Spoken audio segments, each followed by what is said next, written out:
Mr. Anush Tyagi, Member of Executive Management and Head of Corporate and Rural Business, HDFC. Mr. Anush Tyagi.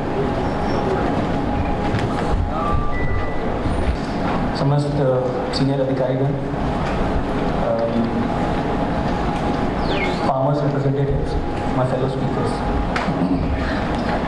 थोड़ा सा nervous हूँ क्योंकि भोपाल में land करके बताएगा कि मुझे हिंदी में बोलना है।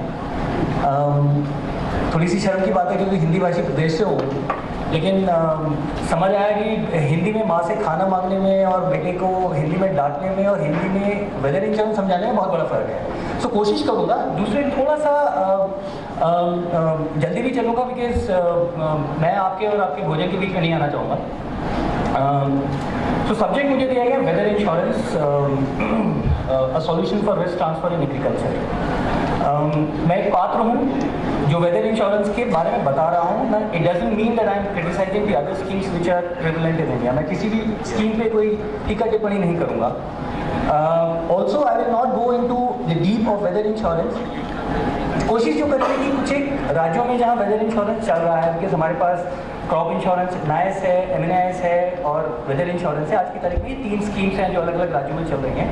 तो हमने कहा कोशिश करते हैं थोड़ा सांख्यिकी डेटा लेके, स्टैटिस्टिकल डेटा, थोड़ा राज्यों की केस स्टडी देख के प्रेजेंट करने की कोशिश करते हैं कि कहाँ क्या चल रहा है। बिकॉज मेरा एक्सपीरियंस जो थोड़ा सा है क्रॉप इंश्योरेंस को लेके कि यहाँ अलग अलग प्रोडक्ट्स को लेके अलग अलग भ्रांतियाँ थोड़ी हैं। जैसा कि राव साहब ने कहा कि हमने सोचा कि इंश्योरेंस एक पेनेशिया है, इंश्योरेंस आए तो सब कुछ ठीक हो जाएगा, लेकिन इंश्योरेंस के भी अपने एक लिमिटेशंस हैं, इंश्योरेंस भी अपने एक फ्रेमवर्क में काम करता है। तो हम द बेसिक फ्लो इज कि we will look at case studies and weather insurance जहाँ जहाँ चल रहा है किस तरह से चल रहा है। एग्री आउटपुट जो है, जो कृषि उत्पादन है, in addition to and we heard about क्या सॉइल प्रिपरेशन में क्या है, सॉइल प्रिपरेशन कितना इंपॉर्टेंट है, इनपुट कितने इंपॉर्टेंट हैं, लेकिन सबसे जो तीसरी जो बहुत मूलभूत जो बहुत ज़रूरी चीज़ आ जाती है वो जाती है वेदर वेगरीज। रेनफॉल कम हुआ, ज़्यादा हुआ, टेम्परेचर बढ़ गया, कम हो गया, और इन सब का जो मिश्रण है, इन सब की वजह से जो इम्पैक्ट आता है क्रॉप आउटपुट पे, वो बड़ा ज़रूरी है। और इसी के मद्देनज़र एक ज़रूरत समझी गई कि भाई एक वेदर इंश्योरेंस प्रोडक्ट भी डिज़ाइन किया जाए, क्योंकि जो पुराने प्रचलित इंश्योरेंस बीमा प्रोडक्ट्स थे उसमें वेदर वेगरीज का कोई सॉल्यूशन नहीं था। वो आउटपुट प्रोटेक्ट करते थे, यील्ड प्रोटेक्ट करते थे। आज की तारीख में मेरे ख्याल से 2014-15 का जो साल रहा वो बहुत ज़्यादा रेलिवेंट हो गया है। जो कंसिस्टेंट एवरेंट वेदर है, अनप्रेडिक्टेबल वेदर, ये जो अनसीजनल रेनफॉल हुआ इस पीरियड में, it is never been heard of. At least हम में से काफ़ी लोगों को तो पता ही नहीं था, कभी सोचा नहीं था कि इस पीरियड में जो हमारे पूरे नॉर्थ वेस्ट स्टेट्स में इतना अनसीजनल रेनफॉल हुआ, ये हो सकता है। इसकी वजह से या तो डिलेड सोइंग होगी या सोइंग फेलियर हो जाएगा।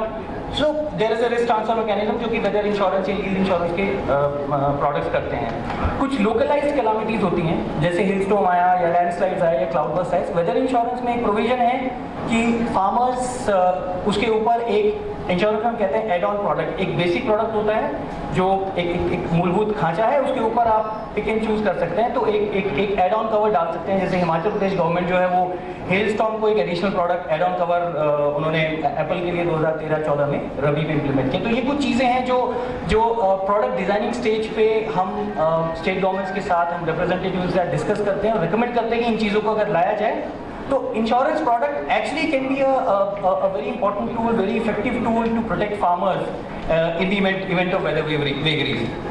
एक सबसे ज़रूरी चीज़ जो वेदर इंश्योरेंस की, एक सबसे अच्छी चीज़ जो वेदर इंश्योरेंस के फेवर में आती है वो है फास्टर क्लेम सेटलमेंट। हमने इंश्योरेंस प्रोडक्ट बेचा, वो जब तक फार्मर को, जब तक किसानों को मुआवजा नहीं मिला, उसका बीमा का क्लेम नहीं मिला, तब तक वो सिर्फ एक कागज रहा। वेदर इंश्योरेंस में actually there is a provision कि 45 दिन after season completion sir pay out हो जाता है। एंड 45 दिन is the outside limit, because सारा का सारा, जैसा कि पहले सेशन में बोला गया कि ऑटोमेटिक वेदर स्टेशन लगते हैं। इतने सिंपल वेदर स्टेशन हैं, इतना सिंपल प्रोडक्ट है। एंड हमारे पास एक्सपीरियंस है, हम देखेंगे राजस्थान की एक केस स्टडी है जहाँ पे फार्मर अपने आप डेटा को इंटरप्रेट करके लेकिन एक्चुअली कैलकुलेट कि उनका कितना क्लेम बनेगा। It is so transparent and that's clearly one factor which goes in favour of weather insurance. So 15-20 दिन after the season is over farmers को क्लेम मिल जाते हैं, so that they are ready. So अगर एक season fail हो गया, 15 दिन 45 दिन में क्लेम मिल गया, आप अगले सीजन की सोइंग करने के लिए तैयार है, आपके पास पैसा है। I'll skip this private sector briefly to touch upon 2007 से 14 के बीच में प्राइवेट सेक्टर आया। 2007 में प्राइवेट सेक्टर आया जब वेदर इंश्योरेंस स्कीम एक पायलट प्रोजेक्ट की तरह इंडिया में लॉन्च हुई, और उसके बाद 2010 में प्राइवेट सेक्टर को MNIS में इम्प्लीमेंट करने के लिए बुलाया गया। AIC has been the flag bearer. AIC सबसे बड़ी कंपनी है जो कृषि बीमा योजनाएं चलाती है, एंड जो NAIS है वो आज भी सिर्फ AIC ही करती है। नाइस में hits and misses, as I said, मैं सिर्फ एक पात्र हूँ, मेरा idea was not to criticise, लेकिन I just wanted to show this slide कि क्या है नाइस में। स्टार्टअप कॉस्ट नाइस में सबसे कम है, तो कोई वेदर स्टेशन नहीं लगाने हैं, कोई कॉम्प्लिकेटेड इंफ्रास्ट्रक्चर नहीं खड़ा करना है। प्रीमियम रेट्स काफ़ी सब्सिडाइज हैं, which is clearly why farmers और NAIS is a hit.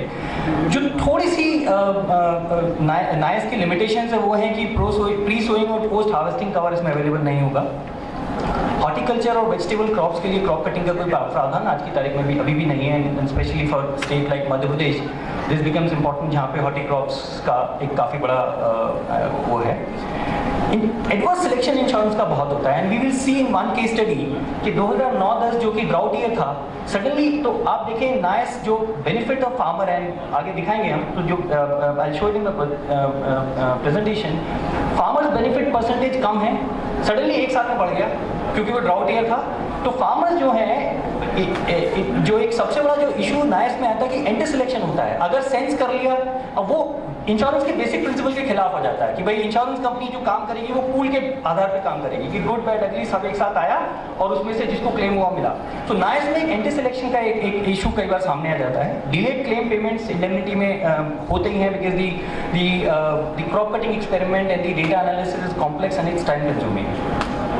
From the planning point of view, and this is I think relevant for the state treasury, nice में, because nice में क्या है कि claim subsidy होती है, nice में premium subsidy नहीं है। So up to a level AIC claim pay करती है, और उसके बाद सारा का सारा जो क्लेम पेमेंट है अगर हो गया, सो हाइपोथेटिकली अगर 100% प्रीमियम तक क्लेम आए तो इंश्योरेंस कंपनी नाइस AIC पे करेगी, उसके बाद सारा स्टेट गवर्नमेंट पे जाता है। नाउ कैलामिटी ईयर में स्टेट गवर्नमेंट की प्लानिंग के लिए ये एक बहुत बड़ा डैमेज हो जाता है, बिकॉज हमने प्लान नहीं किया। और हमने एक छोटा सा एग्जांपल लिया उड़ीसा का, जहाँ पे साइक्लोन फाइलिन आया। बहुत क्विकली अगर मैं बताऊं, now this was not a comparison between NAIS and MNIS, but NAIS and weather, लेकिन कैसे नाइस की वजह से अनप्लान्ड एक्सपेंडिचर स्टेट ट्रेजरी पे आ सकता है, वो एक बहुत बढ़िया एग्जांपल है। और हम हमेशा, मैं जब भी स्टेट गवर्नमेंट से मिलता हूँ, गवर्नमेंट से मिलता हूँ, बाकी अधिकारियों से मिलता हूँ, मैं सबसे ये कहता हूँ कि इंश्योरेंस एक लॉन्ग टर्म खेल है, एक लॉन्ग टर्म सॉल्यूशन है। अगर एक साल में लॉसेज नहीं पे हुए तो उसको, उस स्कीम को बेकार करार देना ये थोड़ा ठीक नहीं है, क्योंकि ऐसा नहीं है एक साल अगर अच्छा हुआ अगला साल खराब भी आ सकता है, और दैट्स व्हेन इंश्योरेंस स्टेप्स है। तो अगर हम देखें कि MNIS में फार्मर शेयर था 14 करोड़ रुपया उड़ीसा में जिस साल फाइलिन आया सर, नाइस में 15 करोड़ था, ऑलमोस्ट सेम था। टोटल प्रीमियम MNIS में 24 करोड़ का पे किया, 17 करोड़ का प्रीमियम था नाइस में। टोटल प्रीमियम सब्सिडी, क्योंकि MNIS में प्रीमियम सब्सिडी है, वो 9.5 करोड़ की थी, नाइस में कम सब्सिडी है, so there was no subsidy. जब क्लेम आया, कैलामिटी आई, तो टोटल क्लेम्स आए 232 करोड़ के MNIS में, और 80 करोड़ का क्लेम आया नाइस में। जो टोटल क्लेम सब्सिडी थी, क्योंकि नाइस में क्लेम सब्सिडी आती है, MNIS में जीरो, बिकॉज MNIS में और वेदर में once the premium is paid, the entire responsibility, सारी जिम्मेदारी, सारी लायबिलिटी इंश्योरेंस कंपनी की है। उसके बाद स्टेट गवर्नमेंट या स्टेट ट्रेजरी की कोई जिम्मेदारी नहीं, वो सारा इंश्योरेंस कंपनी बेयर करेगी। तो क्लेम सब्सिडी MNIS में जीरो थी, और नाइस में क्योंकि 100% या एक लेवल के बाद क्लेम वापस स्टेट ट्रेजरी पे आए 66 करोड़ का, और अगर हम एडमिनिस्ट्रेटिव एक्सपेंसेस लगा लें करीब 70 करोड़ का अनप्लान्ड एक्सपेंडिचर उड़ीसा गवर्नमेंट को आया साइक्लोन फाइलिंग की वजह से।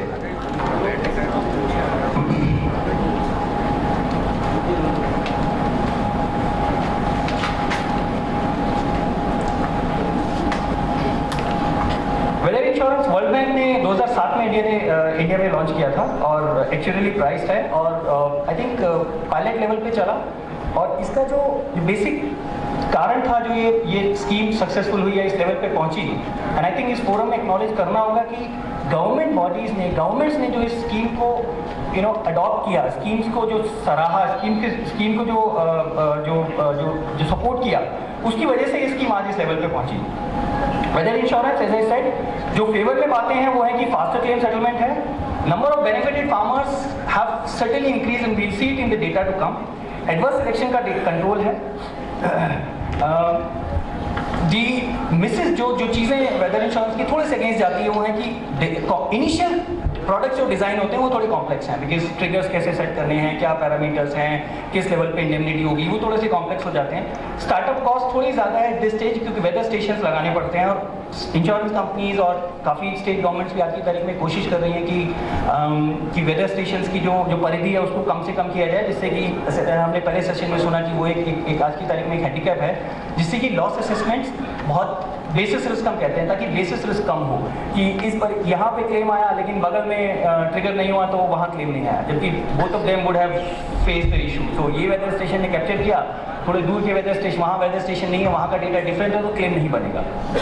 सो ये क्लियरली इसका एक वीकनेस है, जिसका सॉल्यूशन है कि ऑटोमेटेड वेदर स्टेशंस को नज़दीक से नज़दीक लाया जाए। आज की तारीख में the target is to bring these automated weather stations to a 10 kilometre radius, which is happening somewhere in some parts but not happening largely, and insurance companies और government bodies काफ़ी इस पे काम कर रही हैं। हमने कहा देखें नाइस और वेदर पिछले सालों में बिहेव किस तरह से किया है, तो थोड़ा डेटा है और ये ministry of agriculture government of India का डेटा है। तो अगर हम 2011-12 में देखें या हम ओवर द पीरियड देखें, फार्मर्स बेनिफिटेड, लास्ट रो पे हम ध्यान दें, farmers benefited in NAIS have been about 38%, 20% और 19%, लेकिन वेदर धीरे धीरे आप फार्मर्स का बेनिफिटेड परसेंटेज देखें बढ़ता जा रहा है। सो दी नंबर ऑफ फार्मर्स जिनको वेदर इंश्योरेंस की वजह से बेनिफिट मिला है, तो अगर इंश्योर्ड पॉपुलेशन 100 का था, आज की तारीख में करीब 80 फार्मर्स को वेदर इंश्योरेंस की वजह से फायदा पहुंचा है। Clearly the area insured as we see is increasing, and number of farmers insured is, if you see, as I said, a pilot scheme थी और नाइस बहुत सालों से चल रही है। काफ़ी कम समय में ये स्कीम आज की तारीख में इन टर्म्स ऑफ आउटरीच जो फार्मर्स के पास पहुंची है इसका फायदा वो बढ़ता जा रहा है। क्लेम टू प्रीमियम रेशो जो एक जजमेंट होता है कि भाई वेदर इंश्योरेंस के बारे में काफ़ी एक सोच है कि वेदर इंश्योरेंस में फार्मर्स को क्लेम नहीं मिलते हैं। अगर हम देखें कि आज की तारीख में 2012-13 में वेदर इंश्योरेंस में करीब 86% का पे आउट हुआ, तो 100 रुपया जो कलेक्ट हुआ उसके अगेंस्ट 86 रुपये फार्मर्स को वापस गए, और ये 100% प्रीमियम लगा के है, सब्सिडी लगा के। अगर हम सिर्फ फार्मर शेयर देखें, इसमें से एक पार्ट है larger part which is subsidised by the government, लेकिन फार्मर ने अगर उसका 20% 100% प्रीमियम का पे किया या जो भी परसेंटेज पे किया, उसके एवज में उसको जो प्रीमियम मिला ये परसेंटेज काफ़ी ज़्यादा हो जाती है। In that case if you look at it on a farmers share, the loss ratios are certainly upwards of 100%. So धीरे धीरे अगर हम देखें वेदर इंश्योरेंस स्कीम की जो कोर बेनिफिट है फार्मर्स को वो बढ़ता जा रहा है। एंड दूसरे अगर हम पहले वाले सालों की तरफ देखें तो वेदर स्कीम इवॉल्व कर रही थी, आज स्टेट गवर्नमेंट्स काफ़ी इवॉल्व हो चुकी हैं, सबको प्रोडक्ट समझ में आता है। There is a process of competitive bidding in most of the states which is also bringing the premium rates down. In comparison, I've spoken almost about everything, so we'll skip this. Rajasthan का एक case study अगर हम देखें, private participation 2007-8 में रबी में खोला for non loanee और completely shifted to weather insurance in 2009-10।